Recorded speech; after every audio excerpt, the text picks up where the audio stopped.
Look around us. Your children would be trapped in the past, if not for me. Their worlds are carved from the jade that I gave purpose.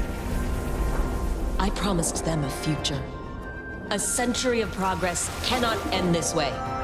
I'll find a way to save us all.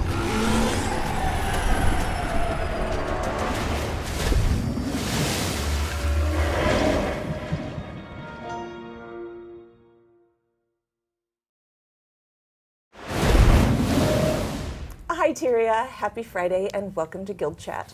I'm your host Ruby, and today we're going to be going over the 3 new elite specializations for End of Dragons that we showed you earlier this week. We talked about the Spectre, the Untamed, and the Mechanist, so we're going to do a deep dive into those today. For those of you who just want the overview, the skills, the design, the lore, we're going to start with those. If you want the super deep dive, if you want all the details, if you want to get your theory crafting started, stay tuned after we finish up with the overview of all 3. Cal's going to go back over them and do the deep dive, look at all of the things and give you all those details that you want. So hang around afterwards, but we're going to start with the overview for all 3 of those. And Rangers, yes, we are going to talk about the Ranger pets. So that question's going to get answered. Let's start with our dev guests. Thank you both for coming back again. Indigo, hi. Yeah, absolutely. I'm Indigo. I'm a narrative designer and writer on End of Dragons. I helped with the elite specializations and a whole bunch of other stuff, but that's why I'm here today. Awesome. And Cal. Hi, happy to be back. I'm Cal, game designer. I work on PvP and Morphe World, and also did a lot of work for Elite Specs on End of Dragons. So I'm happy to be back here again, drinking some water on camera. And I guess we could go over Elite Specs too if people actually want to see that. I don't think so. Maybe. Okay, well, just for like a little extra, can you spend some extra time and we'll talk about the elite specs as well as the water drinking? I mean, I guess so. Thank you. Everybody thank Cal for his sacrifice. Yeah. Greatly appreciate it. All right, let's get started with the Spectre. We'll jump right in. Indigo, why don't you give us the background on the Spectre? Yeah, absolutely. So the Spectre is really fun because it's kind of like some of the other classes this expansion. It's a tonal breakaway from the Thief in that it's the first Thief support elite specialization. And now what they do is they harness shadows and they steal the shadows of their enemies and then use that to empower their allies and heal their allies. And how this kind of started was when Carl was first building the spec, he was inspired by a Guild Wars 1 factions character that some of you might be familiar with, the henchman Panaku. And Panaku was an assassin, so kind of like the OG Thief. I was a assassin main when I played factions myself. I was. They're so cool. Controversial. They're very cool. I know, the ritualists are probably all like cursing my name right now. But Panaku, should you have brought him with you to help save the Emperor and defeat Shiro, what we kind of did to expand on that lore was who was otherwise kind of like the assassin, brutal fighter. What he kind of decided in that moment was he kind of had a revelation and he wanted to help support his allies. So what he did is he spent years after the time span in factions learning to master this kind of shadow shroud to heal his allies. And he didn't do the best job. He tried his very best. My day-to-day. But the product was sort of the shadow monstrosity that the Spectres that we now know in modern Cantha use today to support their allies with ally targetable skills. And before I pass it to Cal, there was a tweet that you mentioned earlier. The Spectres use a Scepter, which is kind of a tongue twister and really cruel, actually. I mean, damn it, Carl. Yeah, that was one of my favorite tweets. So whichever of you made the terrible pun on Twitter about you have heard of Elf on a Shelf, what about Spectre with a Scepter? Thank you. I was mad about how hard I laughed at that. So I shake my head at you, whoever you are.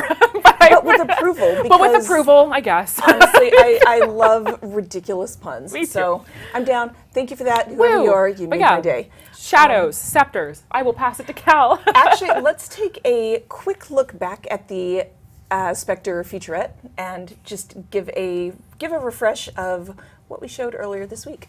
Yeah.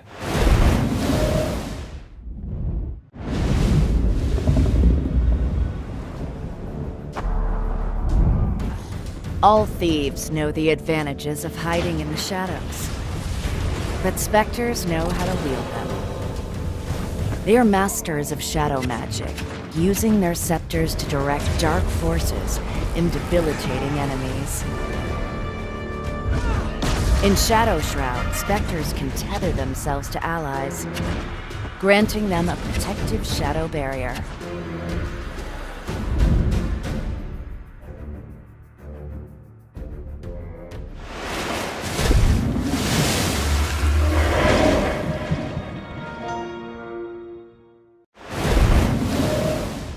All right, so that is your Spectre. Let's take a look at these skills with Cal.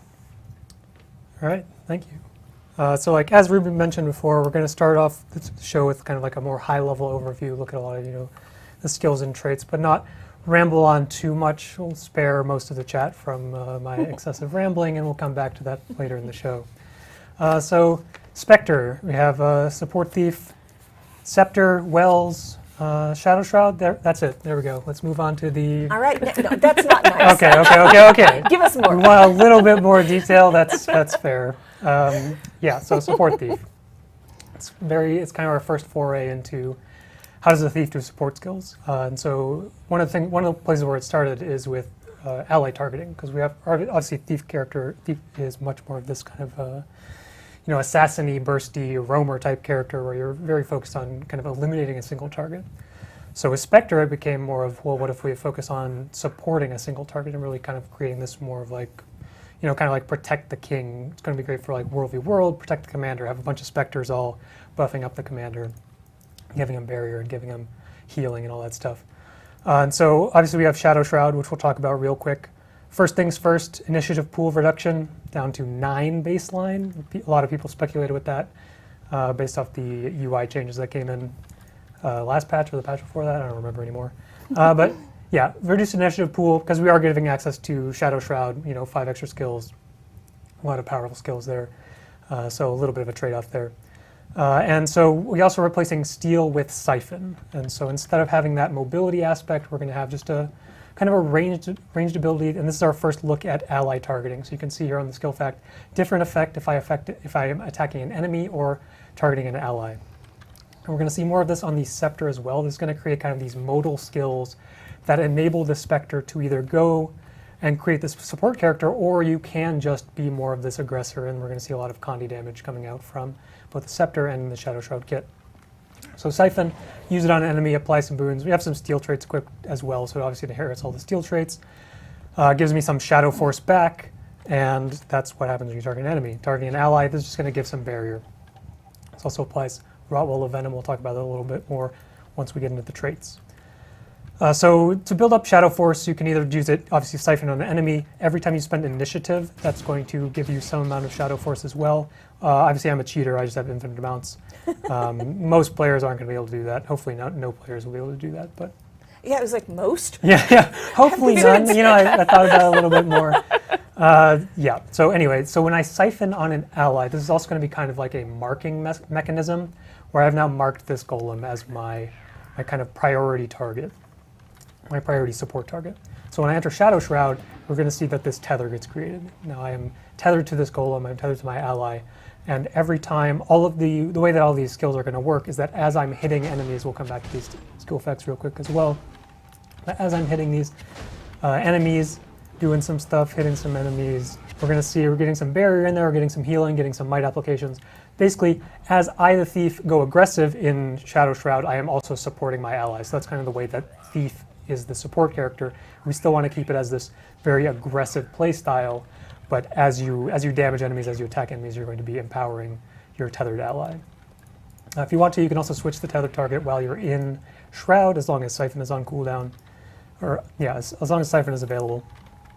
So we're just going to pop out and pop back in real quick, give myself some more Shadow Force, and then we can go over the skills. So first up, we have the auto attack Hunt Shot. This is just going to be damage and torment. This is giving my tethered target might, and also healing them. You can see per target struck. So pretty significant healing if I'm hitting multiple targets with this. Moving into Grasping Shadows is another, primarily ranged attack, damage, torment, cripple. It's going to do Condi Cleanse for my tethered target and also heal as well. So again, attacking enemies while I support my allies. Moving into Dawn's Repose. This is going to be a little bit of mobility back. We lost access to steel, but now we have a nice little dash here. This also gives you barrier per target struck, and also gives you your tethered target barrier per enemy struck. And it also fears enemies, so pretty powerful skill. Dash in, get the fear off, get some healing to your ally, and that's going to set up Eternal Night, as here's kind of the big damage payoff of the Shroud kit. This is a more powerful damaging ability. You see chill, weakness, poison in there as well. It's also going to heal you and your tethered target per enemy struck again. Finally, we have Mind Shock. There's going to be a delayed trigger, pretty long kind of setup into a nice little stun there, and that is going to give you stability. It's going to give your tethered ally additional healing. So a lot of AoE here, a little bit of mobility, some good crowd control, and a lot of, again, single target allied support. Moving into the Scepter, we're going to see, again, these kind of modal skills. So as I target my enemy, or I target my ally, I'm so used to golems being enemies, you know, they're just very confusing, but not really that confusing. Just not important. So you can see auto attack is barrier. Or if I hit an enemy, auto attack does torment. Pretty straightforward. Next up we have Shadow Saps. This is going to give myself might when I'm hitting enemies, so a little bit of self buff while also weakening and dealing some damage. Or I can give my ally might and also give them, you know, a bit more barrier. So we have a lot of potential to just kind of use auto attack, use skill 2, and we'll see as we get into skill 3s more of this single target. This is going to be obviously spending a lot of initiative to keep this up, to kind of support that priority target. Moving into the dual skills, so we have two. We have pistol offhand and we have dagger offhand. We'll start with dagger offhand. Twilight combo, again, targeting an enemy. This is going to be a kind of pretty straightforward damaging ability. A lot of conditions in there. Kind of a cool effect where you throw a projectile, you throw another projectile, and they kind of combine into a singular projectile and hit the enemy. Or, again, hitting the ally is going to do some barrier, going to do some healing, and swiftness in there as well. Over on the pistol side, we're going to have a combo skill here. Starting with Measured Shot, this is either going to blink away from your target or toward your target, depending on, so I blink away from enemies, blink toward allies. That's going to flip over into Endless Night. So it starts off with a little immob, and that's going to combo into like this nice slow and torment damaging beam attack. Alternatively, using on your ally, you can blink toward them and then get the beam, which does a nice amount of, very large amount of quickness in addition to barrier and regen. So really powerful dual skill. This is a pretty big investment, 6 initiative overall with the baseline 9 pool. Most people are probably going to take Trickery Trait Line to get a little bit more endurance there, or a little bit more initiative there, apologies. And then we also, I guess we also have a stealth attack because we're a thief. So if you stealth up, you're going to get access to Shadow Squall. It's going to be kind of this rapid fire flurry attack. So we see some poison in there, targeting an enemy. And again, targeting an ally, we're going to get a nice amount of healing. Notably that when you use a stealth attack on an ally, you're going to get revealed. This is kind of an important note to make sure that you couldn't just infinitely use this. It's kind of the same mechanic. Hitting an enemy will reveal you, hitting an ally will also reveal you. And finally we have the wells. So the wells give a little bit more access to AoE. The cool thing about the Thief wells is that they're all shadow steps. So you'll teleport to a location and then drop the well effect at that location. You know, we gave a lot of mobility to a lot of classes for this expansion. We saw Willbender get a lot of mobility, a lot of dashes. Bladesworn got a blink. Spoilers, both Untamed and Mechanist also now have shadow steps. Cal. Just framing some context here. So, you know, Thief felt really bad. Everyone else getting mobility. So we just gave all the mobility. All of these wells are now teleports. So the actual well effects, nothing too crazy, honestly. Well of Gloom, obviously, you know, it's going to be a heal. It's also going to cripple enemies. Well of Bounty, you see a lot of boons on this skill effect. It is 1 per pulse. It is just going to prioritize giving you boons that you don't already have. And if you do already have every boon on you, it's going to give you might. Well of Tears, nothing too crazy. It's going to be poured in, get a nice AoE damage. Well of Silence, we have a little bit of a daze here. Got some daze on that, daze pulse. Also, this is going to, anytime it interrupts an enemy, it is going to apply a condition. And finally, we're going to have kind of the condition half of the damage well. We have a well that gives you unique conditions that you don't already have. And if you already have every condition, it'll just give you torment. Finally, we have the elite skill, Shadowfall. This is going to be a teleport in, and it's going to create this kind of AoE pull. It's kind of similar to Gravity Well, but it's going to be like more of just a pull, pull, pull. So a really big kind of playmaking opportunity to really engage, get that big CC, AoE CC, set yourself up, set up your allies. Do a quick run through for the traits. Starting off, people reminded me that we should probably hover the minor trait because it does have useful text, even if it doesn't actually really do anything. So there it is. There's your tooltip. Moving into Dark Sentry. This is the Rotwallow Venom that we saw throughout the barrier applications. Anytime you give an ally barrier, you're going to give them Rotwallow Venom, which is Torment on hit. And it's also going to be kind of, here's the healing bonus, really identifies this as a support character, increase your healing. Next up we have Panaku's Ambition, which is going to be a little bit more barrier, plays well with Wallow Venom, and also just barrier is a good support thing to have. So whenever you use a stealth attack or you hit an enemy with a stealth attack, you will get barrier for yourself. Anytime you stealth yourself or an ally, you will then give them barrier. Then we'll just kind of speed run through these since we'll come back and talk about them a little bit later in the show. Second Opinion, here's some healing power, bonus healing power for Scepter, and a little bit more for condition damage per condition damage stats. So Plague Doctor, potentially a really good stat combination here. Next up we have Shallow Grave. This is kind of the escape death mechanic that we've seen on a few traits in the past, where this is going to be for your tethered ally. If you are in Shadow Shroud and your ally would die, instead you will consume all your Shadow Force and heal them instead. This will also kind of have that Unholy Sanctuary mechanic where if you would die with enough Shadow Force, it will enter Shroud instead. And finally we have Consume Shadows, which is just going to be when you leave Shroud, consume the rest of your Shadow Force and AoE heal. And we'll show off the kind of highest potential of this trait a little bit later in the show, because it's potentially a very large heal.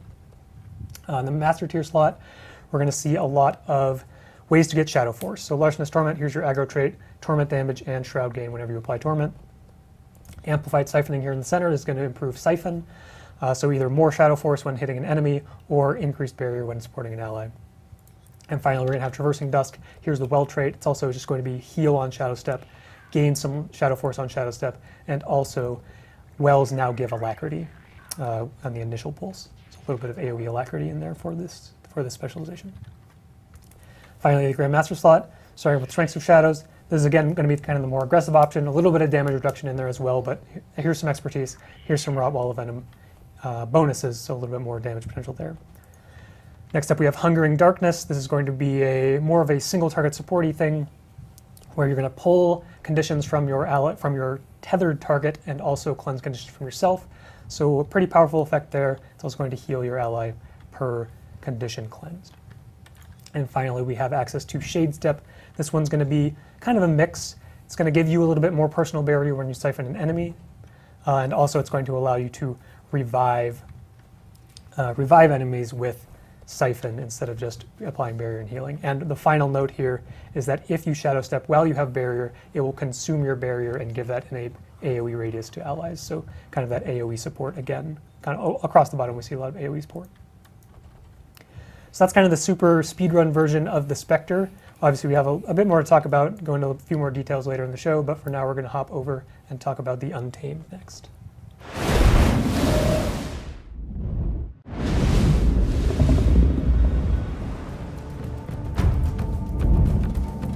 Ancient forces of nature dwell within Echovald, and the Untamed have learned to channel them through the bond they share with their pets. Their earth-shaking hammer blows keep enemies dazed and off balance, while their pets' attacks are bolstered by raw primal energy. The power of nature flows back and forth between the Untamed and their animal companion, empowering their killing blows.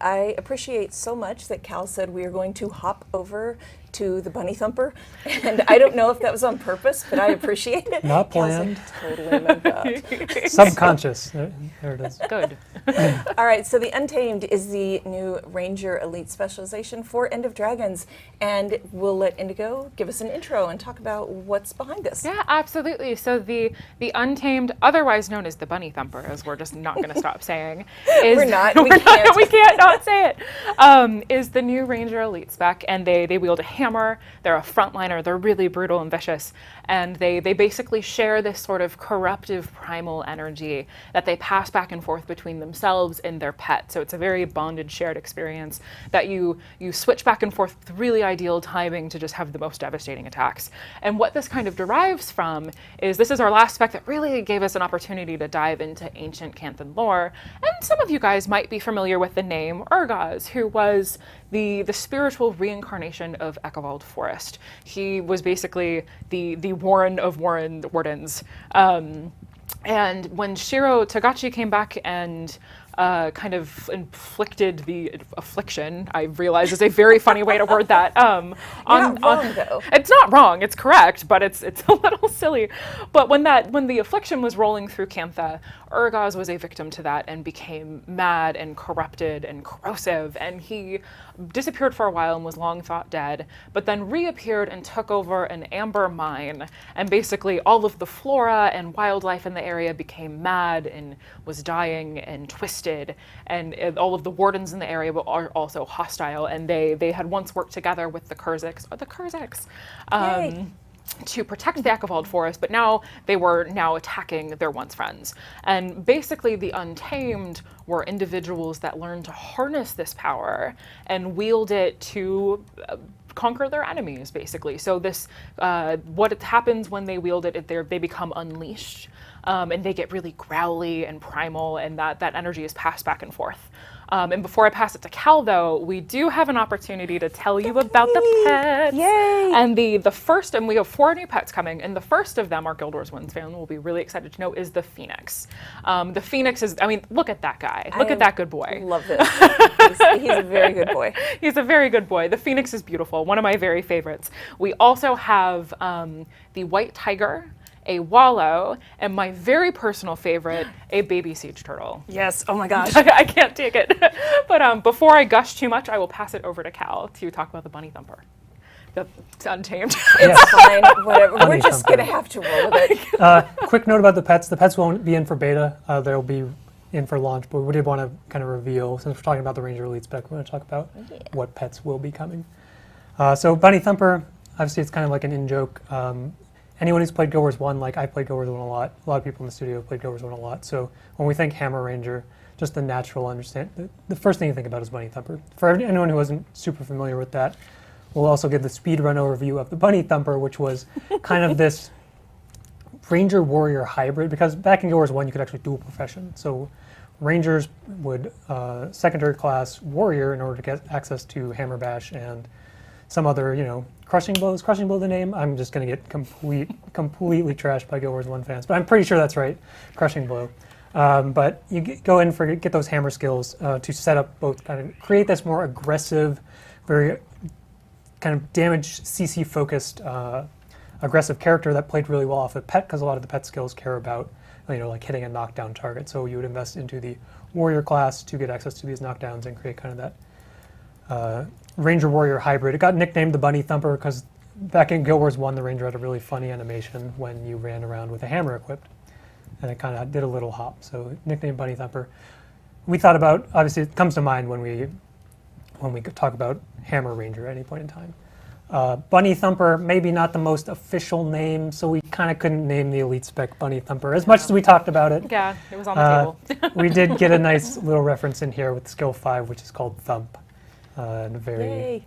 nice, fun name there. But the general idea of the Untamed is we're trying to create this more, we did want to get some of the same kind of feelings from like Bunny Thumper, having that really good pet interaction, that gameplay of like comboing with your pet was something we really want to get with the Untamed, making sure that we still have that aggressive kind of identity in there, but we also wanted to create this kind of bruisery character, give Ranger the opportunity to have more of this frontline bruiser character while also keeping some aggressive nature. And that's what kind of created the Unleash mechanic, which is kind of the stance swap between offense and defense. So right now I'm actually in the Unleash state for the Ranger.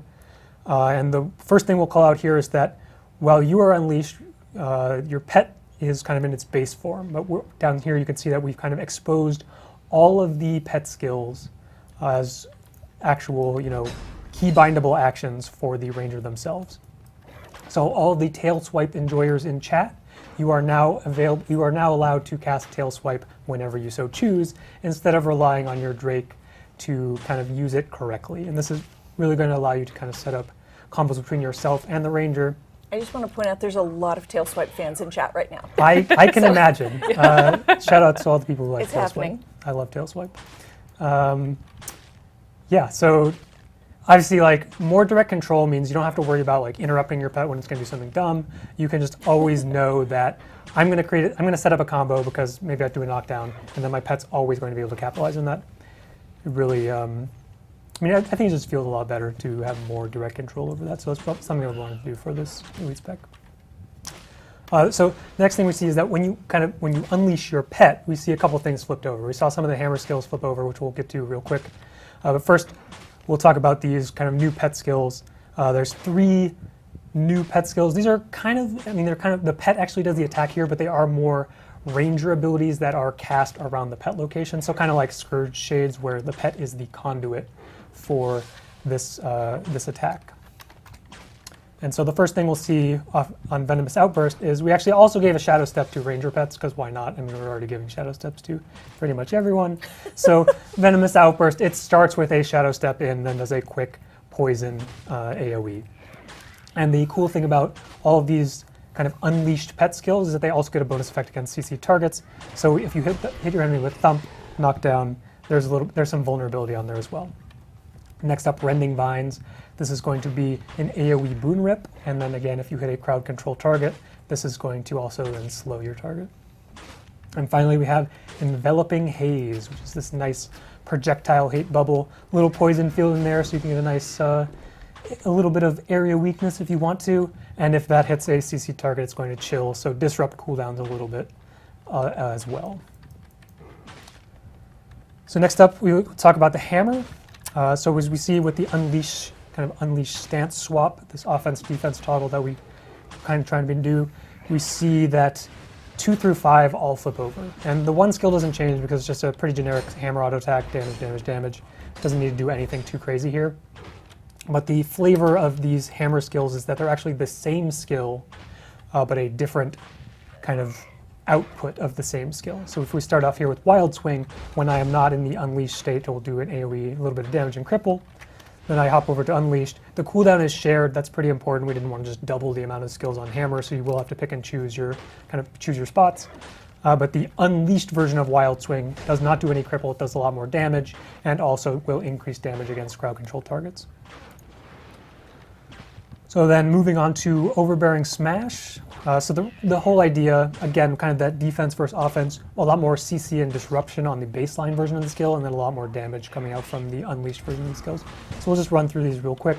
Overbearing Smash is kind of this 2-part attack where you do a very quick initial daze, get potentially an interrupt in there, and then follow up with this leap for a little bit of a longer daze to then set up any CC combos that you're looking for.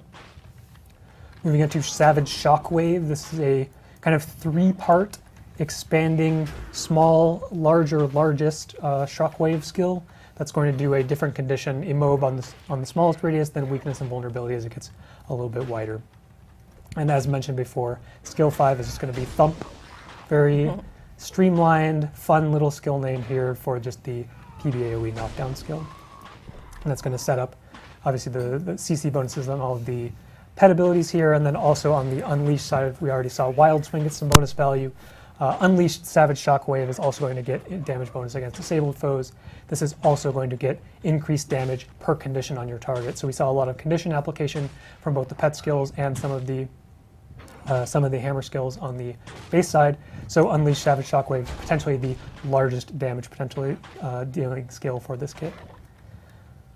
Overbearing Smash, a little bit different. We're not going to have any days in here. The quick attack here is still going to be potentially a nice reactive blind, so you can kind of blind an incoming attack, and then that'll follow up with a more powerful attack that is going to remove boons from your targets. And finally, we have Unleashed Thump.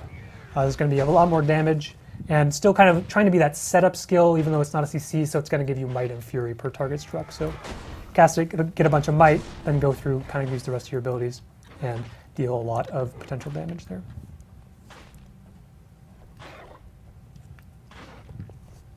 We'll talk a little bit more about like what the general ideas behind this kind of a shared cooldown and the offense defense stuff a little bit later.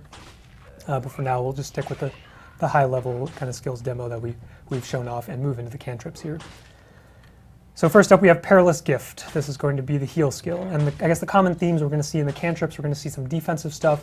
We're going to see a little bit of mobility, but a lot of defense and a lot of crowd control, kind of give the tools needed to this character to be that frontline aggressive bruiser or kind of more aggressive damage dealer. So starting off with the Perilous Gift, this is going to be kind of that ignore death mechanic that we've seen in a few places in the past. So for a few seconds, you will not be able to go below 1 HP, and then as you saw, once that buff expired, it drained health from your pet and healed you some amount. So you're going to want to make sure your pet is healthy. The counterplay there is obviously going to be hitting the pet. And because of that, this is going to prevent you from swapping pets while it's active, so you can't just swap at the last minute and get kind of your full health pet for full value.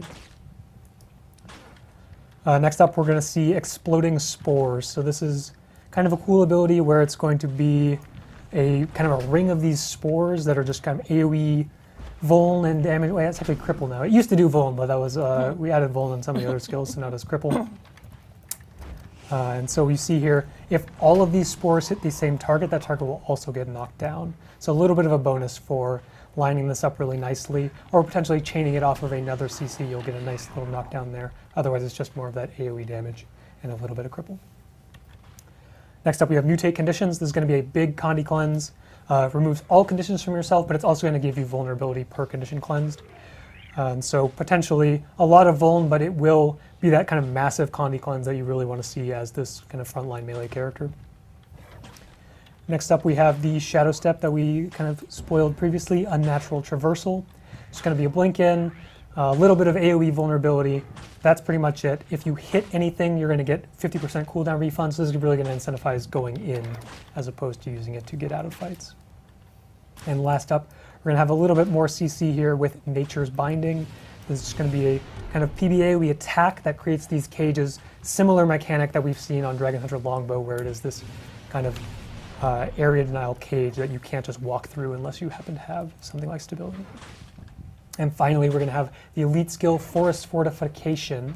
And this is the big defensive cooldown of the kit. We see resolution, resistance, stability, damage reduction. And the kind of cool thing about this skill is that anytime you hit an enemy while it's active, it's going to refund the cooldown a little bit. So really going to incentivize getting into those larger fights, and it's going to be a potentially lower cooldown, high defense value skill. Moving into the traits, we'll just run through these real quick. Starting off across the top, we're going to see a lot of, actually let's start with the minors. That's usually the way we start. Natural Fortitude, Game Vitality, Frontliner, Bruiser, makes sense. Grandmaster trait, Vow of the Untamed. This is going to be kind of the character-defining defining mechanic of how Unleash functions. Of while you the ranger are unleashed, your outgoing damage will be increased, but you also take more damage. While your pet is unleashed, you will deal less damage, but you also take less damage. So again, that offense-defense toggle. And along the top, we'll see some traits that give you value for controlling an enemy. Here we see condition application, depending on target. Here's going to, depending on unleashed state, rather, sorry. Here we see boon application, depending on your unleashed state. And the Grandmaster trait is going to be cooldown reduction every time you crowd control a target. Across the middle, we're going to see some kind of more general value traits. Cleansing Unleash, this is going to be cleanse conditions when you swap.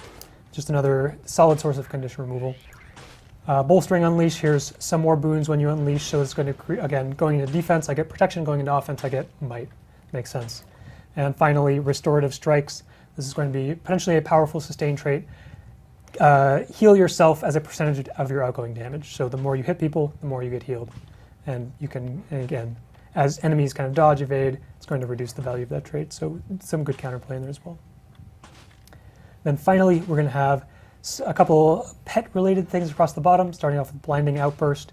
This is going to augment the Venomous Outburst that we saw earlier. That's going to make it apply blind in addition to other effects. And then next up is Corrupting Vines, which is going to change Rending Vines into a Boon Corrupt as opposed to a Boon Rip. These guys don't have any boons, so you can't really tell. But a little bit more value there because it'd also be condition application on top of boon removal. And finally, the Grandmaster damage trait here, Ferocious Symbiosis. This is going to be kind of this pet and ranger interplay as while each other are hitting enemies, you're going to be giving each other stacks of this buff, which is damage and movement speed. So potentially some very fast movement, I guess, and obviously damage is what people care about here. It's kind of a minor callback to Rampage's one, different mechanic, but it was the elite skill of the Guild Wars 1 Buddy Thumper, which was that increased attack speed, which in this case we convert to damage, and also move speed. So there's the speed run of the Untamed. We'll come back to it again and talk a little bit more later in the show, but we're going to move on to the Mechanist next.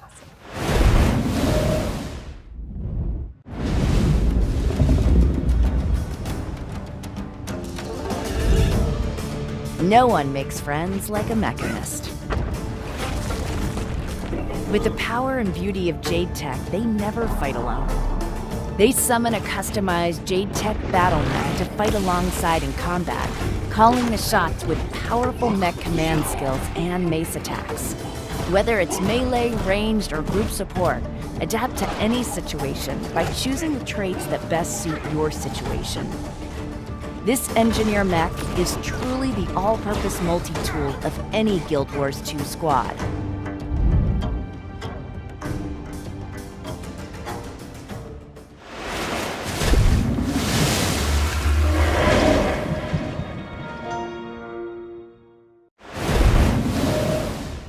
All right, welcome back. Engineer Maids, you were so patient. Yours was the last release. We hope it was worth the wait. We're not going to make you wait any longer to hear all the details. Indigo, take it away. Yeah, absolutely. So, I mean, the Mechanist is pretty self-explanatory. I mean, we've all seen the video. Great. It's cool as heck. It's really neat. And one of the reasons I especially love this class is it kind of embodies the heart of modern Cantha. And I actually will keep this blurb pretty short and sweet to keep some secrets in our pocket still.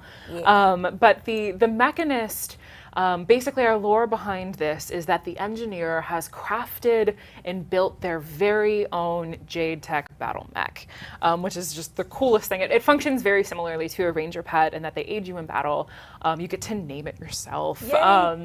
There's I'll pass it to Cal in just a moment. You can customize like the skills that you have it use, so it feels very your own, and are kind of the emotional bond between you and your mech is going to be a lot similar to like Timey and Scruffy is how I like to look at it. So really sweet, wholesome, but it's just the coolest thing, and it really does, like, while a lot of our classes dive into the history of Cantha, this one really looks forward to, I mean, what's Cantha been up to for the last 200 years? I don't know. We have so much to find out. We have a lot to find out. But without further ado, just because we'll keep those secrets in our pocket, I will pass it to Cal to kind of talk about all the fun things that we can do with the mech.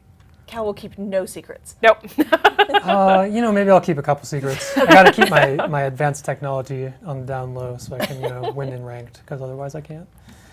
Oh no.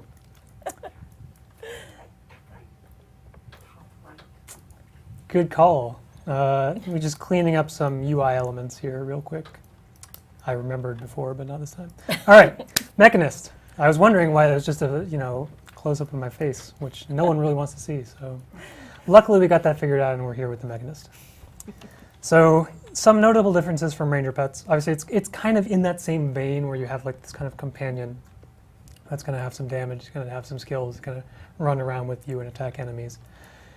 But it's not always active. So you see here, starting off, I do not have the mech active. It's going to be available via Crash Down. Obviously, the trade-off for this character is there's no tool belt skills because we're going to have some other uses for those keybinds. So I use Crash Down, mech appears, launch some dudes. I'm pretty sure it doesn't actually do a launch in competitive modes because we were really worried about that. But it will still do a little bit of damage. And so first things first, you see the mech is I mean, obviously the mech is super cool. It kind of zooms around. Where's it going? Do whatever he wants. You know, He does, in fact, zoom around. You're not does. wrong. Ranger players are used to this. Sometimes the pet AI kind of has a mind of its own. It He's showing off. has some ideas. And so the mech kind of has the same stuff going on. It's a good time to point out that we're still working on this game. It's not out for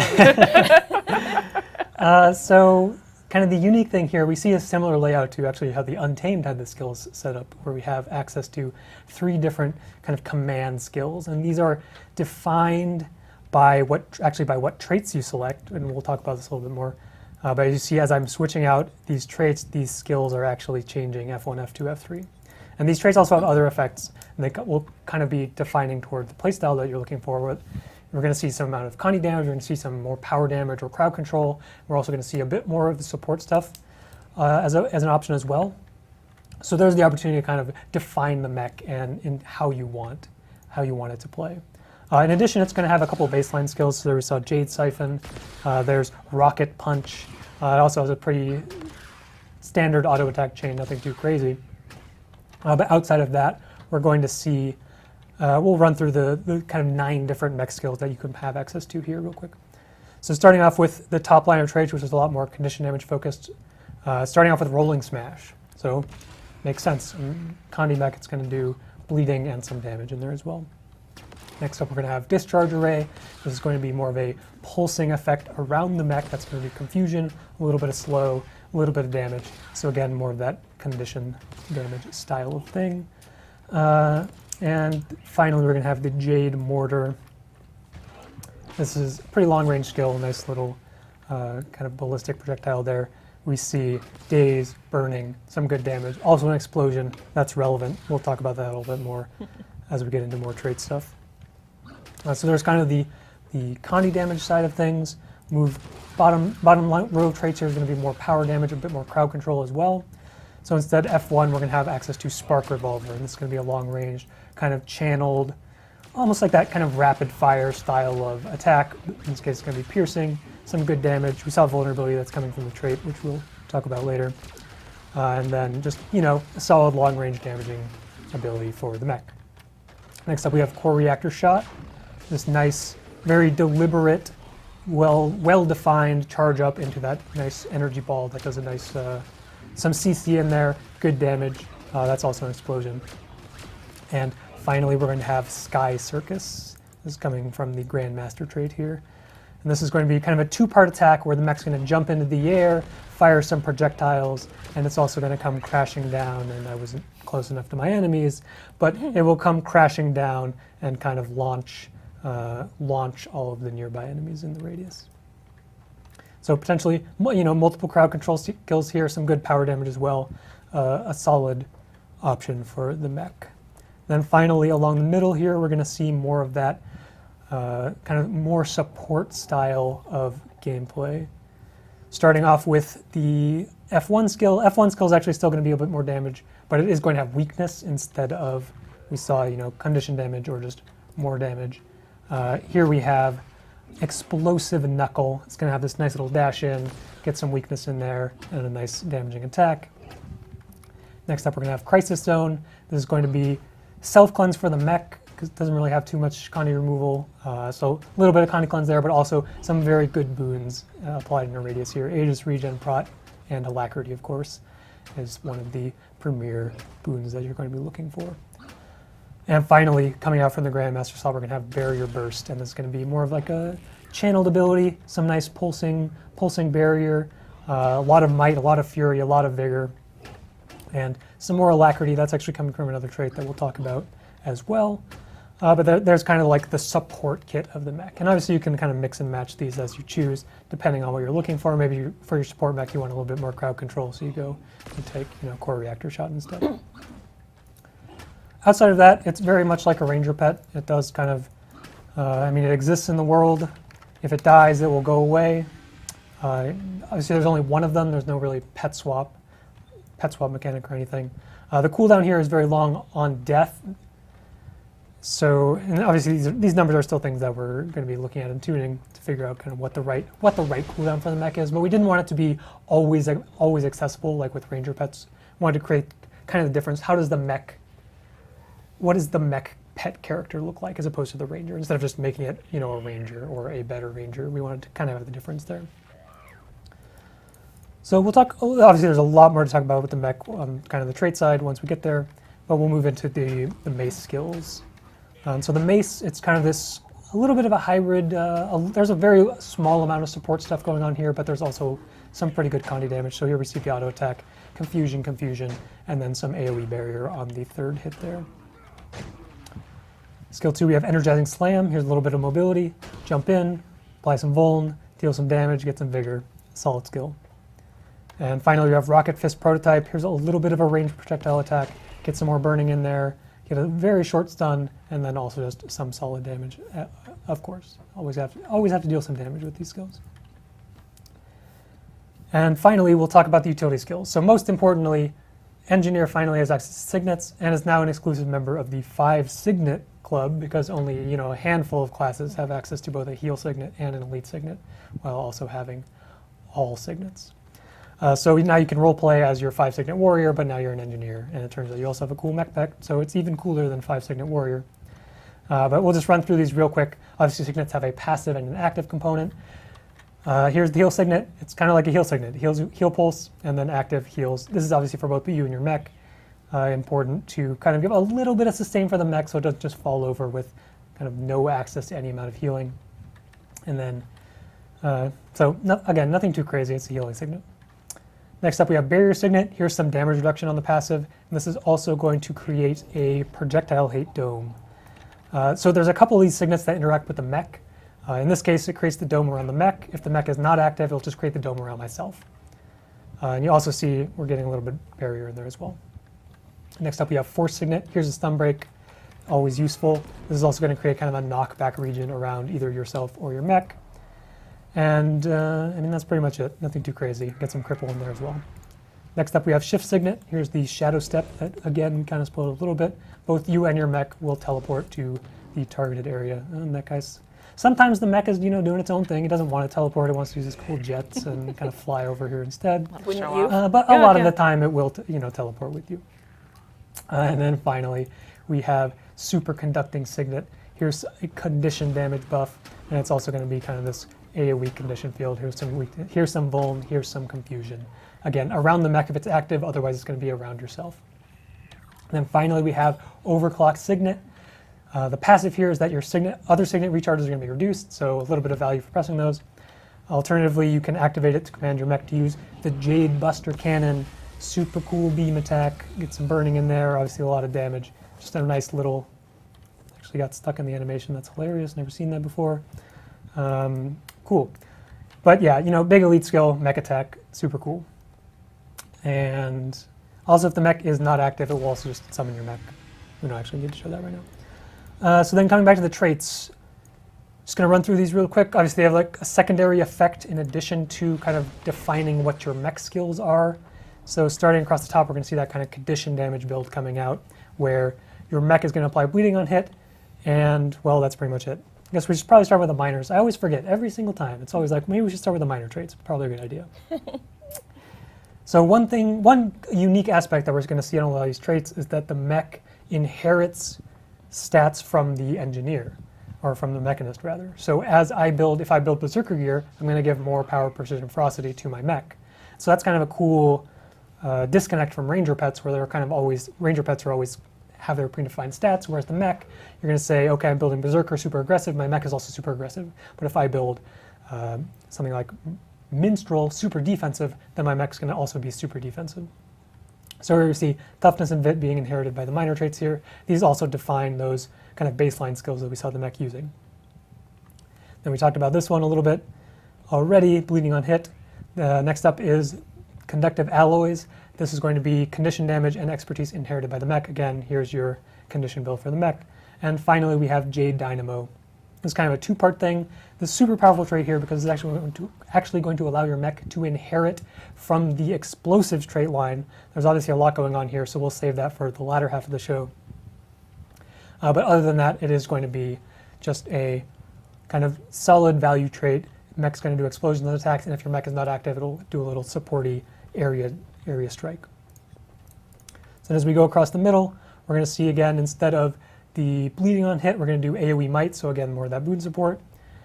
And then the frame in the center is going to be inheriting concentration and healing power. Again, support, support, support. Also giving alacrity whenever you apply barrier. So a lot more alacrity potential there as well. And finally, the Grandmaster slot here is going to have, obviously give you barrier burst, but it's also going to have your mech do a pulsing AoE barrier on kind of an interval. That's also going to give you alacrity if you have the channeling conduits. And finally, across the bottom, we're going to see more of that power damage, and crowd control. So here we have Vuln on hit. And there's the power version of, instead of bleeding, instead of might, we'd instead do Vuln to enemies. And kind of the same vein, we have here's the stat inheritance trait on the master tier, power, precision, ferocity, all inherited by your mech in good quantities. And finally, we're going to have access to Mech Core J Drive, which is going to be kind of the Signet bonus trait here, which is Signet passives are better. They're also going to maintain that Signet passive while they're on cooldown. And this is also going to have a bonus effect where the mech will do stuff when it's not active on the field.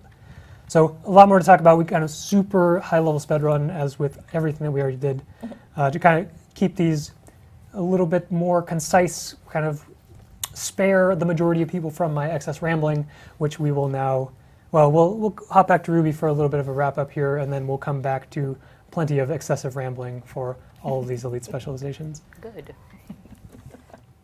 I just want to make sure we are very clear that the excessive rambling from Cal is very welcome.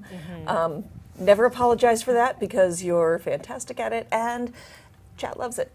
So we're going to have more rambling in just a few minutes. This was your speed run through the overview of the Spectre for the Thief, the Untamed for the Ranger, and the Mechanist for the Engineer. Those are the final 3 reveals for End of Dragons Elite Specializations for the classes.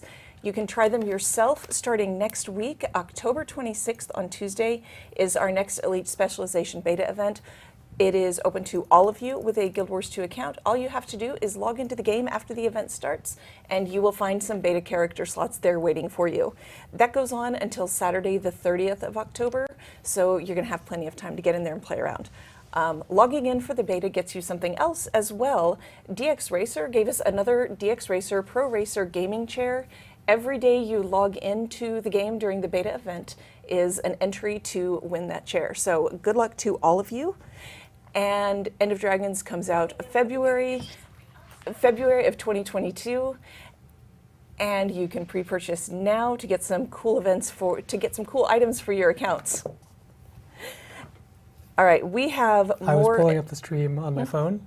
And, Some people probably heard that. I was so like, apologies. I am one of the people who heard it. Suddenly my own voice was off to my right, and it was incredibly disorienting. Very, very sorry. I'm That's gonna okay. get some crap for that after the show, I'm sure. It's okay. You need a drink of water to make yourself feel better about it. Yes, good So, call. That's just fine. All right, we have another End of Dragons preview coming up for you November 12th, so put that one on your calendar. We're going to give you a tour of Echo Vault. Not a whole tour, we're not going to spoil everything. And before that, we have Extra Life. We are going to be streaming for 24 hours here to benefit Children's Miracle Network Hospital on November 5th and 6th. So Cal is going to get super deep dive looking into all of the granular theory crafting on these in just a couple of minutes. So stick around and we will be right back.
and we are back. I'm glad you guys enjoyed the End of Dragons music that you were listening to during the break. I want to take a quick second to congratulate some winners of a contest that 4Fans by Fans had for Guild Wars 2 merch recently. This was our FanForge Dragon Challenge, and the winner's been announced. The grand prize winner, Wish, and the runners-up, Gentle Giant, Lahawa, I hope I'm saying that right, and Trist. Congratulations to all of you who won. Thanks to everybody who entered, and all of you can look at the merch that won in January of 2022 when it comes out. They are getting that made and spun up. So let's get back into the Elite Specializations with Cal. Cal, are you ready? We've got a marathon. I mean, hopefully it won't go like too long. Obviously, we want to talk about we want to go a little bit more in depth about some things. We don't just want to sit here and talk. I mean, maybe we do, but It'll go just long enough. It's like a wizard. It's not too long. It's not too short. yeah. I mean, it probably won't go way too long, but we'll be here for a little bit, talk a little bit more about stuff. Awesome. Well, let's do it. And you know, Extra Life's coming up. I have some overnight shifts, so if anyone wants to chill and talk about Elite Specs for 4 hours in the middle of the night, we could probably do that too. So, well, you know, we don't need to talk about everything here. That's right. You have that extra night. You have that Extra Life shift. Yeah, Cool. yeah. I mean, we don't need to talk about Extra Life. We're totally just off the rails here. Stefan's not in the room right now, so we're just like completely off He's gonna bust script. back in here. We're gonna be in so much trouble. Okay, talk about Elite Specs. Yeah, Go. yeah. Extra Life is in the future. Let's talk about Elite Specs. Oh, yeah, Elite Specs. But yeah, so you know, we'll talk about a few more things. We won't be here too much longer. You know, we have a few things to talk about for each spec, but it's not going to be a marathon or anything. It's just coming back to the Spectre. I mean, we kind of super high level described everything where it's like, okay, it's support thief.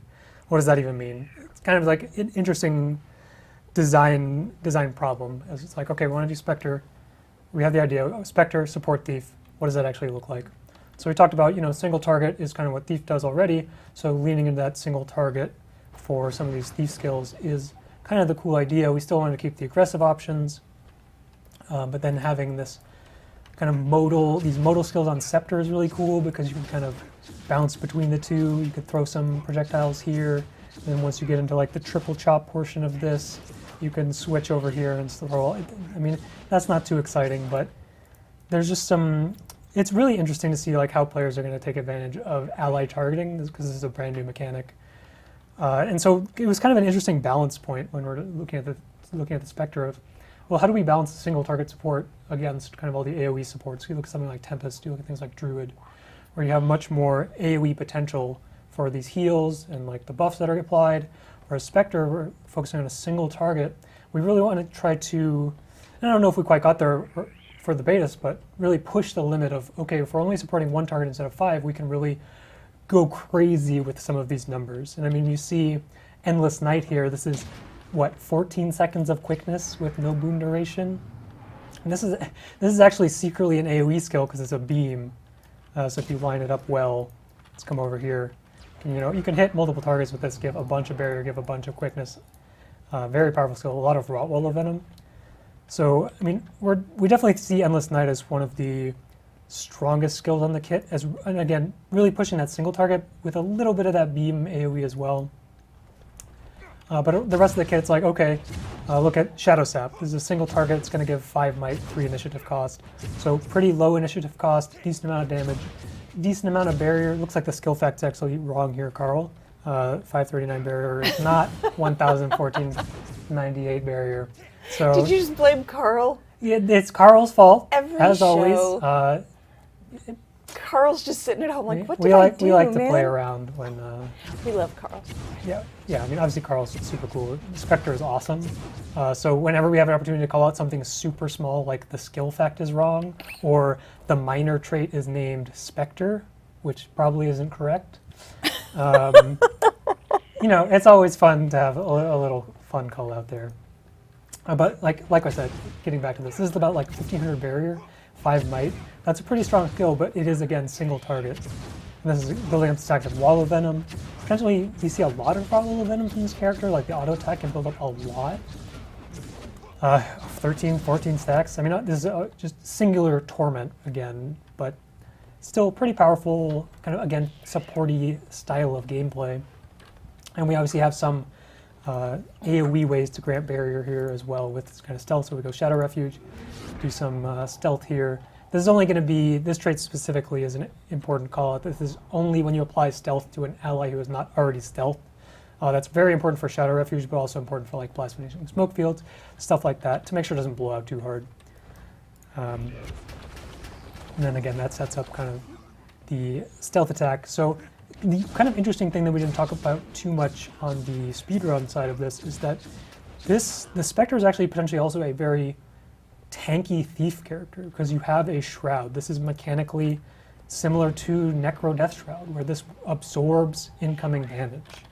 If this golem is going to use rapid fire on me, I'm going to just, take damage against my shroud total instead of my health pool. So obviously the primary goal of this character is to be this kind of supporty barrier, still aggressive character, but you can also just build as like, hey, I'm actually going to be pretty selfish and focus on Shadow Force generation and then go into Shroud and be almost this bruiser thief. Maybe it's potentially play really with like Sword, or even just the more aggressive kits with like Dagger Pistol, and you just have significantly more health than thieves are used to having. Potentially some interesting builds that could come out of that. And I think like that's always one thing to me that stands out as like what makes an Elite Spec really awesome is like we kind of have a design goal coming in. With Spectre, it's support thief. Okay. And we really focus on, okay, support thief is support thief. But then also we see that there are tools that exist here to kind of create this other playstyle. The bruisery tanky thief is something that doesn't really exist. Like Daredevil has a lot of evades, a lot of mobility, evasion, that type of, a little bruisery. Obviously you tend to go more glass cannon on that type of thing, where this is just more of a ability to mitigate damage is another kind of unique thing that Thief has access to with this specialization. Let's see, what else? I got some notes written down so I don't go too off the rails and end up in the middle of nowhere. I wanted to definitely show off the healing potential of Consume Shadows. We really glazed over this.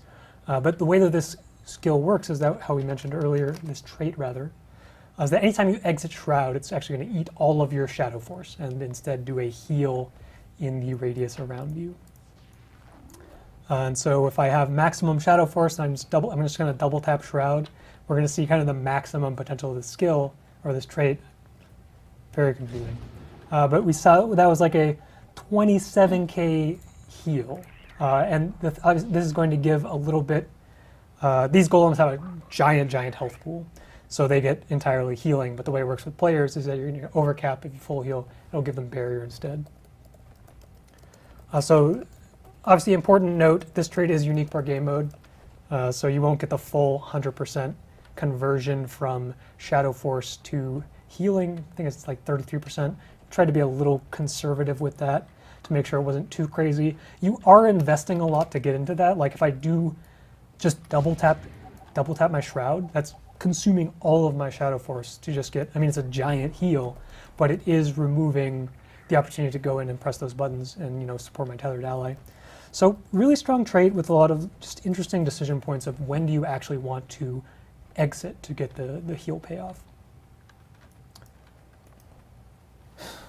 Let's see, some other stuff we didn't really talk about is that Siphon is actually going to have a different cooldown depending on if you hit an enemy or versus an ally. So again, trying to push the more supporty route is when I Siphon an ally, also because it doesn't give any Shadow Force, it's going to have a much shorter cooldown as opposed to when I use Siphon on the enemy target. Which probably, I'd expect a lot of Siphon on enemy just because, Shadow Shroud is so useful and so valuable to get access to these skills. So you want to maximize your Shadow Force gain from Siphon as well as kind of the other sources. But you do have the opportunity to just kind of chain Siphon on nearby allies and get that much shorter cooldown.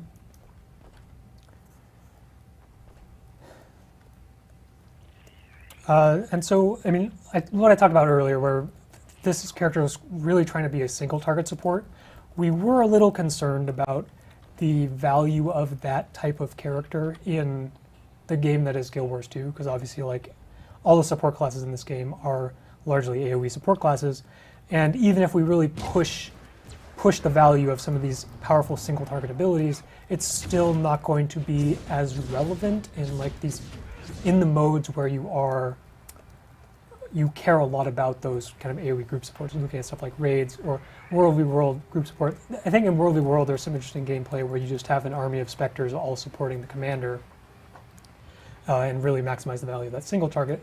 But we did add some of those AoE support tools, just, they're kind of snuck in here on the traits, a little bit on the wells, where you can still do these, a little bit of AoE support, just because we need to keep the character viable for the game that exists. We can't just force the Spectre into the game and say, hey, single target support, have fun, when that might not always be the, it might not be the thing that you need in the circumstances where you actually want a support character. So we see a lot of AoE support, obviously Consume Shadows, the Well trait. Shade Step is again more AoE barrier. So we do have the opportunity to kind of trait into those more AoE support options in addition to being the single target support character. Traversing Dusk is a really interesting one because it heals on Shadow Step. We also have a trait that does that up here in Shadow Arts. So you can potentially kind of go into this, you get to kind of double dip on your Shadow Steps, right? And there's kind of a really interesting idea here where I have no idea if this is actually a good idea. But obviously we have the really low cooldown or low initiative Shadow Step with Infiltrator Strike on Sword. And so if I have both of these, Shadow Step heal traits, then I can do potentially a lot of healing because you're gonna blink in, heal, heal, heal, heal, heal, heal. I'm not even cheating recharge right now, and you can see pretty decent. Obviously, no one in the real world is just gonna spam blink in, blink out, blink in, blink out, blink out, blink out, because that's not super realistic. But it is kind of a line that exists with Sword, which is already one of these weapons that isn't super intuitive for this type of character to have. So that's potentially interesting. Obviously, all the wells are Shadow Steps, so you might just want to go into Shadow Savior anyway. Every time you blink, you're going to be getting kind of those double procs. Obviously, the Alacrity coming out as well. Potentially a lot of interesting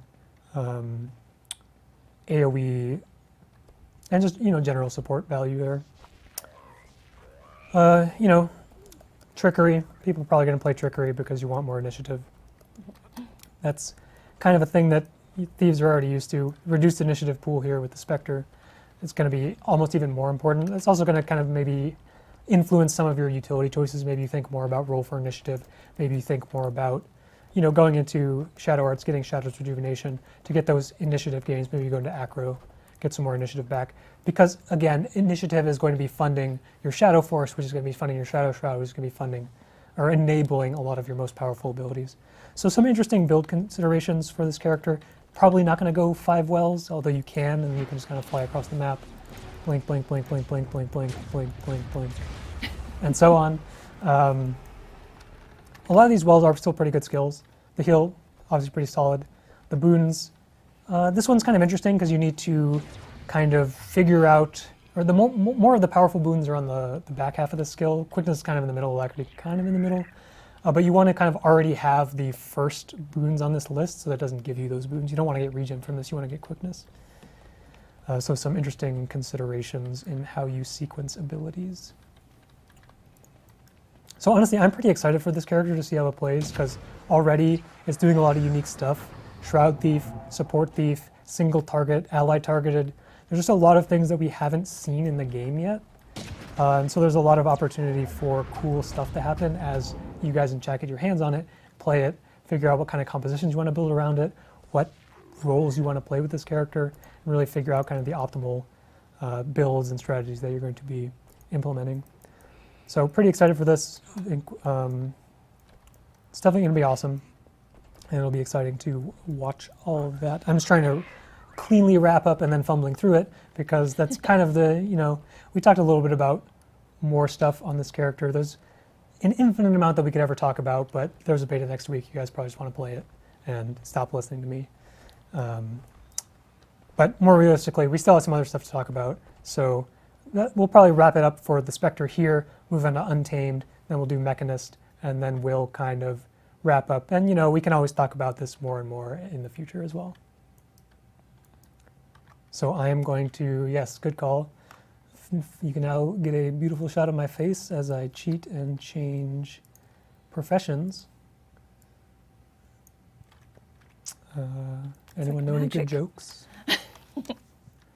I can take a moment to remind people that the beta starts next Tuesday on the 26th. You don't have to do anything to play. It's open to everyone with an account. Just log in after the beta starts and you will find beta character slots on your account ready to go. You good? Cool. Ta-da! Okay, yep. Pretty good. That's so much stuff. You know, a lot of pop-ups. Yeah, we don't need to, there's a bunch of, I magically created a bunch of items. It's not important. So there'll be scrolling past the right side of the UI here for a little while. All right, but coming back to the Untamed. So again, we kind of briefly talked about the high-level goals of to create this more like bruisery, frontline melee character, because you look at what ranger builds exist right now. Druid is more of that support character. Soul Beast is a little bit more of an... I personally define Soul Beast as a little more of that assassin-y style gameplay. Obviously, you do have some of the stances like Doliac stance. You have stuff like Bear stance. There's some good defensive options there as well. You can go with like defensive pets on the merge skills to create a little bit more of that bruisery gameplay, but it's still also a lot of single target stuff. So historically, we've seen a lot of rangers kind of relegated in PvP. We see a lot of rangers on side node, not the best in team fights because you don't have access to a lot of AoE stuff. So primarily sticking as those duelists or those single target Wavwa snipers. You know, everyone enjoys the Zerg full of longbow rangers just shredding you down with rapid fire.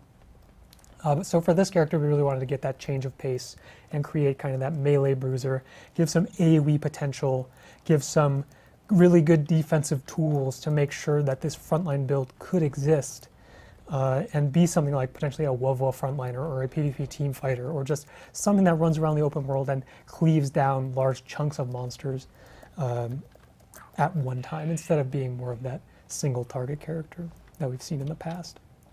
And so we already see a lot of that with kind of the unleashed pet skills here, where they're all PB AoE attacks. So that just gives a little bit more AoE value. These are all also kind of valuable things for a melee bruiser to have. We see like, okay, here's poison. That's going to allow you to poison.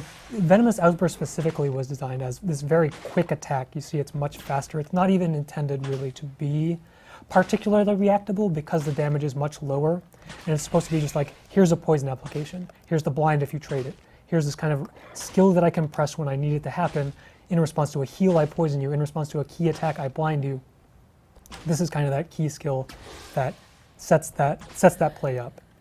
And then something like Rending Vines, which is much more of this just disruptive. Boon Rip is something that you like to see when you're in World v World, when you're fighting against players that have a lot of protection, a lot of stability, all these boons that are going to like prevent you from fulfilling your role. You want to see some Boon Rip, so Rending Vines is Boon Rip.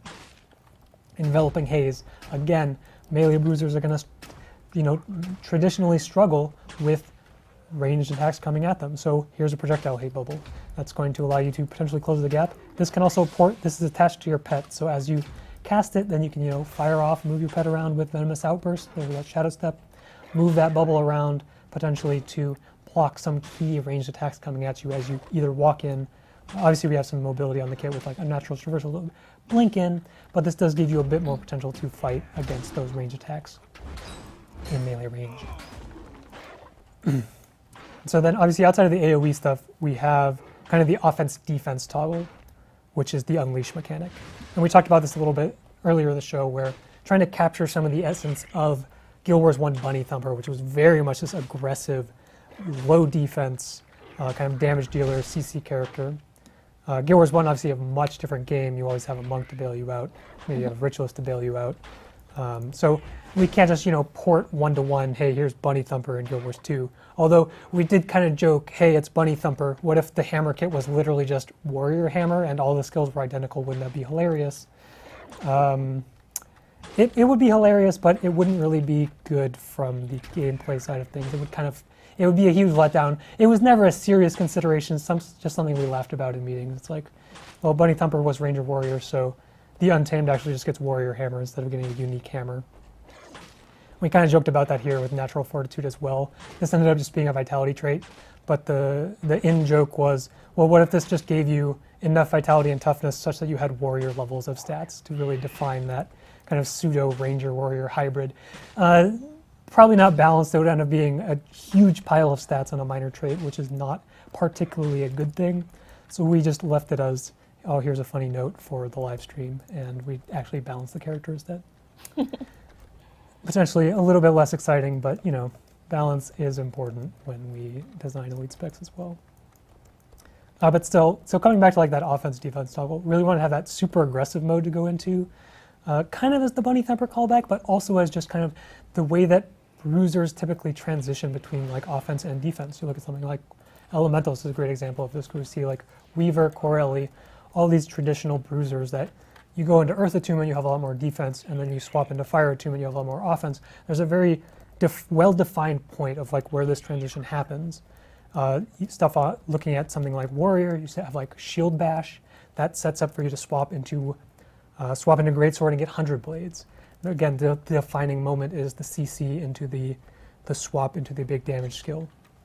So keeping that idea in mind was also kind of another driving factor behind having this Unleash mechanic, which, as we saw with the traits here, it kind of gives you outgoing damage adjustment depending on your stance, and also flips over the hammer kit to kind of create this either very defensive, very disruptive bruiser kit with kind of the base. We call it just the base version. I mean, there's no real actually defined name. Tongue-in-cheek version is, we call it the leashed state because the alternative is unleashed, but that's not super exciting or anything. But we have like the disruption, the defense, the crowd control here, and then we swap into the super aggressive unleashed version of the hammer. So depending on what you're trying to do, like obviously in PvE game modes and raids, you probably just want to focus on a lot of the unleashed side, where you're going to have these powerful damage skills and you might just use all of them and not have to worry about the other side. Although the crowd control may come in handy for a break bar at some point. You may just end up being, a lot of aggression, a lot of damage. But alternatively, you might come to the state, probably more in World v. World or PvP, where you do actually there are cases where you want access to like the cripple or the daze, into the E-mob, the weakness, all these debilitating conditions, all the crowd control available here.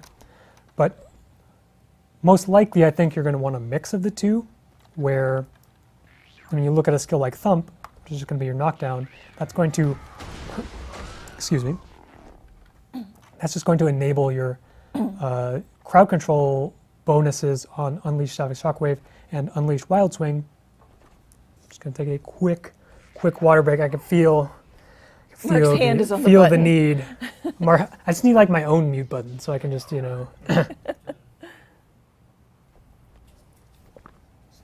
right.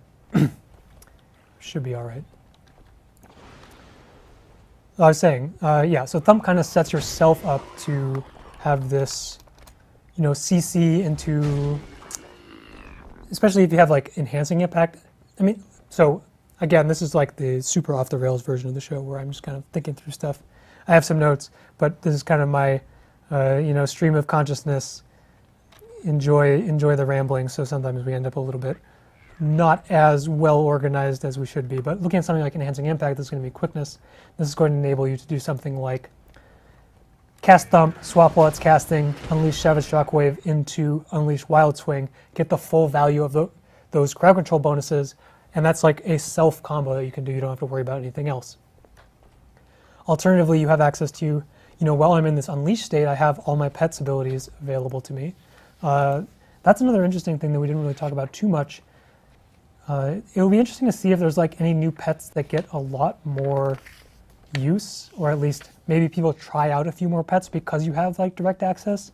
Like I'm looking at something like MOAs, which, I mean, I don't expect MOA to be viable as a result of this, but it's interesting to see, okay, now I have access to Harmonic Cry. I have access to this AoE heal whenever I want it. I don't need to rely on the MOA to cast this ability intelligently. So maybe I take the MOA. Probably not. I mean, no one's going to take the MOA. But some people are going to try it out, and maybe it's secretly the answer. That's what brings the whole spec together, is slotting MOA.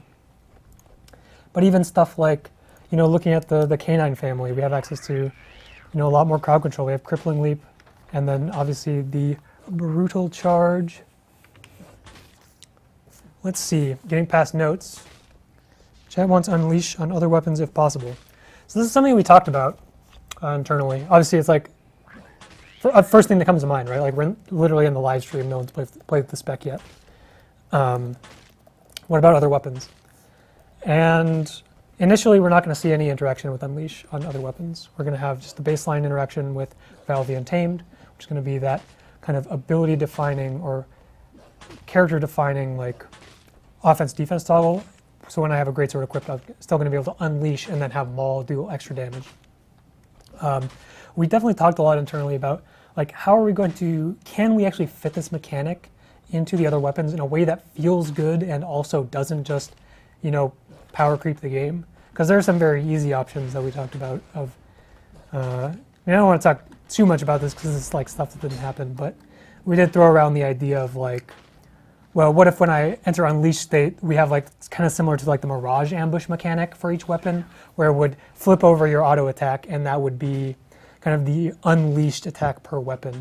And the reason that didn't really come to end up in the final version is because it is kind of just, you know, blatant power creep, and it would just be adding additional skills to all of these existing weapons. Obviously, there's a lot more alternatives, and I won't talk through all the things we talked about. We did consider this a lot, and it's something that we're still thinking about, especially as we go forward. So something to keep in mind with the beta, obviously the hammer interactions are going to be a lot more visible. This is very similar to like Hollowsmith Heat and the interactions with the sword. Like sword is the only NG weapon that interacts with the heat mechanic on Hollowsmith.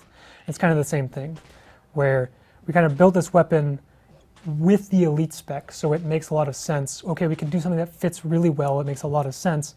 Like we look at this, with the shared cooldowns here, the offense-defense toggle, these things all kind of naturally fit with the Unleash mechanic. So it's very easy. Similar with Hollowsmith Heat, we're building a whole new weapon. Here's sword, we can make the heat interactions make sense instead of trying to just like ham fist things into other weapons. But like that's also something we talk about a lot internally is like, well, should Hollowsmith Heat interact with other engineer weapons? And so that's kind of where we are with the Unleash mechanic on other Ranger weapons at this point in time. So we'll see how it goes with the beta. Obviously, you guys are going to be able to give a lot of feedback, see how it feels.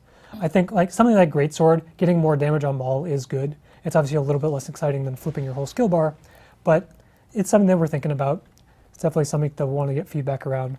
And obviously the chat question makes a lot of sense because it is a very obvious, hey, what about this?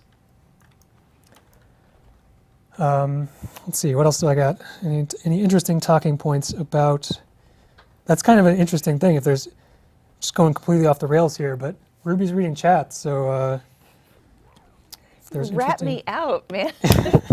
We totally just revealed that, but you know, we're not going to sit here and just do a full-fledged Q&A because we don't really have. No, oh God. We don't have time for that. We could do that later. Please, I have a home. Yeah, some people, you know, have some other work to do as well. So, okay. But if there's anything interesting, maybe we'll find that. Is there anything else really interesting with the Untamed? I mean, a lot of the cantrips ended up just being kind of similar to what we were talking about with the Unleashed pet skills, where they are very much tools that we want to give to this melee frontliner. It's like, well, what does Ranger have access to right now? We have, all right, Signet of Stone is a good one, but it's kind of the only thing that you have there as the big damage mitigation. So we looked at stuff like Perilous Gift as a different way to do that. We had the big damage reduction on Force Fortification as well. Interesting, Force Fortification, this recharge time reduction per strike is not cooldown gated or anything.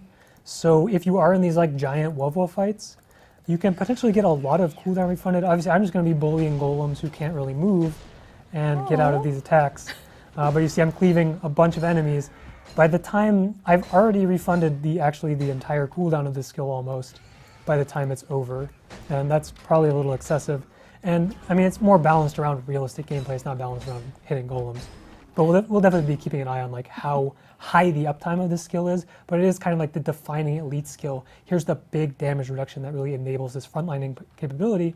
So we wanted to have this interesting play where it would be more and more available as you are hitting enemies, because it also gives kind of a built-in counterplay of, all right, well, if I just avoid all the attacks, then he's going to have a much longer cooldown on this ability. And so the rest of the stuff like Perilous Gift, it's just kind of a different flavor of Signet of Stone where you can't go below 1 HP, so it's damage reduction when you're low. Then also gives kind of an interesting way to give a heal because it's going to drain health from your pet. So again, very natural counterplay there of, hey, just hit the pet while this is active instead, and that's going to reduce the amount of healing given to the ranger in that case.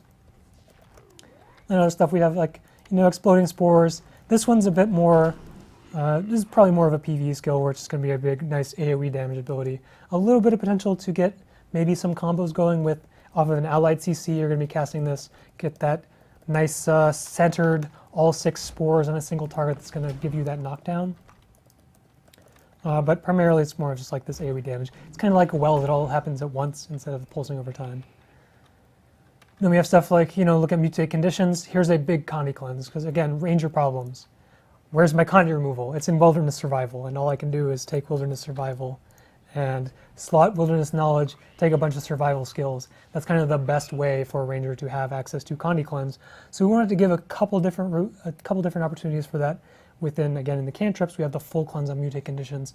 A little bit overtuned, or I guess aggressively tuned, 30-second cooldown full Condi cleanse. So we did throw kind of the self-vuln on there to balance that a little bit. And it also plays really nicely with just Cleansing Unleash, because you get a big stack of Condis, cleanse it with Mutate Conditions, then swap with Cleansing Unleash. That is going to cleanse the vuln on you.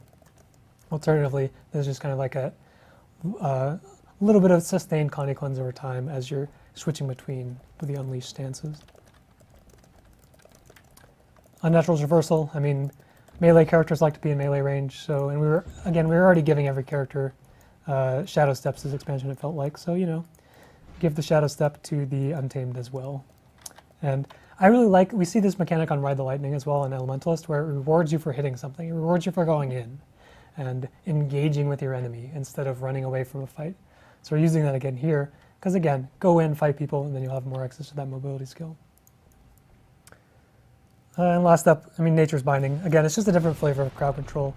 We obviously have a lot of CC on the hammer already. We have a little bit with Exploding Spores, but not really. This is just going to be that like big, potentially wide area AoE CC skill that is, again, going to set up your team, set up yourself for just some big damage coming out there.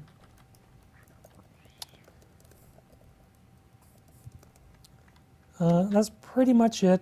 Not too much crazy in-depth stuff to talk about with the Untamed here. A lot of these CC value traits are kind of interesting because obviously like all the CC skills on the hammer are on the baseline version, but you can swap while casting it. So you saw in the past where I start casting Thump, swap, then I'm going to get quickness out of this and apply vulnerability instead of the alternative where it's stability and weakness. So some opportunity to get that interplay there.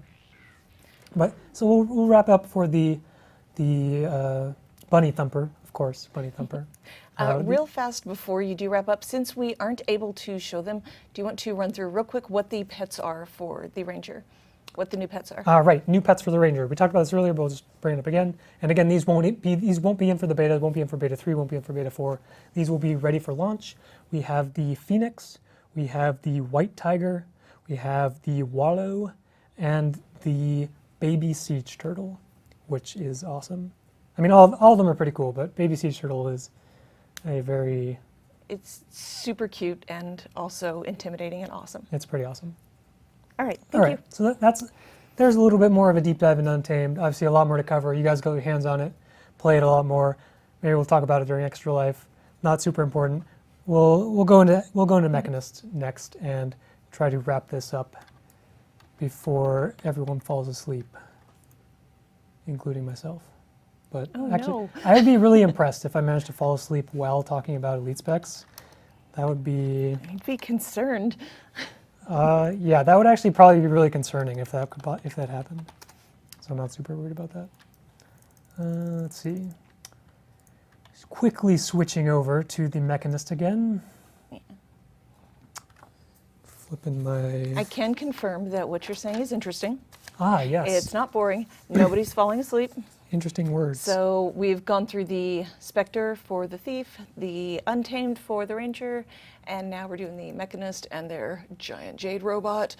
Yes, the Mechanist. All right. So we're back here with the Mechanist. So what's cool about the Mechanist? The mech is obviously really awesome. We saw a lot of kind of ways to define your playstyle with the mech. That's something we really wanted to make sure existed with this character, because you look at the mech versus a Ranger pet, and there's only one. You will always have this mech. You cannot take the MOA to get heals. even though no one takes them. Oh, I already made a joke about that, so it's not funny anymore. But no. you can't go for like the more super glass candy stuff with like birds versus the dogs, which are a bit more of that mid-rangey DPS, a little bit of CC, or like smoke scale, gazelle, yada yada yada. There's a wide swath of kind of identities between ranger pets, whereas the mech is the mech.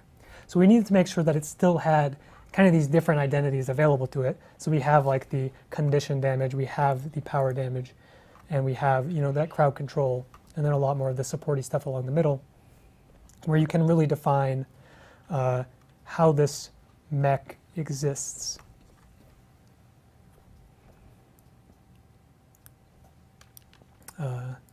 Interesting thing that people probably noticed, this mech has a break bar. This is actually something we've never done before on a player skill.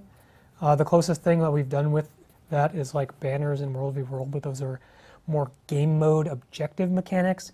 Never on a profession ability have we seen a break bar before. So this is something that we really wanted to put on the mech, especially for PvE, because you look at some of these abilities that are kind of more long. That was not the skill I wanted. I was looking for this. But you see kind of like these longer like channeled abilities or these longer cast times. Much more easier to disrupt the mech just through normal gameplay, the ability for creatures to kind of hose the mech and interrupt it, prevent it from actually doing what we want it to do. Really created this kind of concept of, well, what if it had a break bar? It's not something we've ever done before. Is that actually a good idea? And for PvE, it actually played really well. And I think it's something we'll want to keep moving forward with. We did leave it in for the beta to see how this plays in PvP and World v World, but we're definitely open to any amount of changes to this. Like, the extreme case is the break bar just doesn't exist in PvP. In World v World, there's just no break bar. And that is completely on the table because it's very much this unique mechanic that it very much changes how crowd control interacts with the mech, right? Like, instead of my quarter-second daze being a quarter-second daze, that's just an interrupt value, it's going to instead play against this break bar. So it's a much different playstyle. We're not particularly sure if it's a healthy playstyle for those competitive modes again, but we want to try it out, see how it goes, and worst case, we just rip it out, leave it in PvE only. But it is kind of interesting because, you know, now stuff like Chill is going to be damaging against this break bar, and you can see here the break skill here is a 5-second stun, so whenever the mech gets broken, it will end up stunned for 5 seconds, which is, again, a pretty long time. What was I going to show here? Oh yeah, this isn't really interesting, or I guess I think it's interesting. It's not super valuable in actual gameplay, but when you're casting Crash Down, the mech actually spawns in instantly, and you can just interrupt the cast and save some cast time there. Don't tell the designers who are probably watching this stream, so it's too late, because they'll probably fix that. But you can kind of sidestep the cast time at the cost of you're not going to actually get the knockback, which is kind of interesting. The mech doesn't actually do the knockback, it's the Mechanists themselves. So minor interesting, I mean, stuff like that I always think is kind of interesting. I'm going to dismiss the mech again because we have kind of this passive attack to show off, which we didn't show too much of. The Mech Core J Drive, one of the this is obviously the Signet trait, but also while the mech is kind of AFK, it's going to periodically do this. Did over there this time when I was paying attention here. Close the trait window so we can see the whole battlefield. You see, periodically we're going to see this kind of AoE damage attack, kind of like Orbital Strike, but a little bit different, where it's going to come down and, you know, hit enemies. So a little bit of value when the mech is not spawned, because obviously the mech has a pretty long cooldown. You can resummon the mech with Overclocked Signet, but you probably want to save this for the Jade Buster Cannon, the big damage payoff there. So just some interesting value from this trait while the mech is not active. Something else I want to run through super quick is the bonus effect of Jade Dynamo, which we touched on earlier. This actually allows your mech to inherit from the explosives trait line. So a lot of these on-hit traits that do stuff on explosions, well, now your mech also has access to these. So we're going to see the mech is getting, there's Big Boomer, we're already getting Explosive Temper, we're going to get Short Fuse, Shrapnel. You see, like, all these things are now applying to the mech in addition to the Mechanist, which is kind of this really, really interesting I say interesting, but it's actually just really powerful because you're essentially doubling up on all these things. The mech is getting these value. You, the Mechanist, are hitting enemies, getting these value. So super powerful trait. Even if you aren't looking for that Connie damage roll, this is still, when you get the daze on Jade Mortar, the burning is not as relevant, but the damage is still good. And then just the extra value of getting all of these, potentially all these aim-assisted rocket works too. That one takes a little bit to charge up, so we won't show off here. But like all these on-hit traits actually give value to the mech as well, which just creates a really interesting explosive Mechanist build already kind of starting to form as you guys theorycraft things. Interesting note with static discharge. Obviously, these are all replacing your tool belt skills. All the tool belt traits will function properly with the mech attacks, but static discharge in particular is actually going to fire from the mech. I think I didn't see it. It's combat only. Is there a problem with one of the skills? No, there we go. Static discharge, fire from the mech. That's, again, just kind of a cool nuance to how the mech kind of plays with the engineer traits, and those tool belt skills really work with this character. Real quick, I do want to confirm you can name your mech. Oh, Yes. absolutely. Yes. An important question. If you want to rename the mech, it's right here. Right-click on the F4, and you can name this. Well, obviously, if you're a PvP player, you name it the same as your character because that creates the maximum amount of confusion with nameplates. So here we go. Now I have the mech, which is also called CMC Beta, as this character, completely throwing off all of my opponents. But yeah, you can rename the mech for sure. So I expect to see a lot of flavorful mech names running around in the world once we get into beta, and obviously as we move forward to launch as well. Honestly, I don't have too much more to deep dive into the mech because like all of the mech mechanics are kind of built into the traits. Like it's very well defined in how you interact with this character. So we already kind of talked about everything, and like there's going to be interesting to see which builds do people like the Connie build more, the power build more, support build more, what trait lines you take and what skills are you taking. Like all these things are obviously interesting across all the specializations. But the Mechanist we did talk about pretty much all there is to it. And of course, 5 Signet Engineer, hopefully the new meta, but most likely, unfortunately not.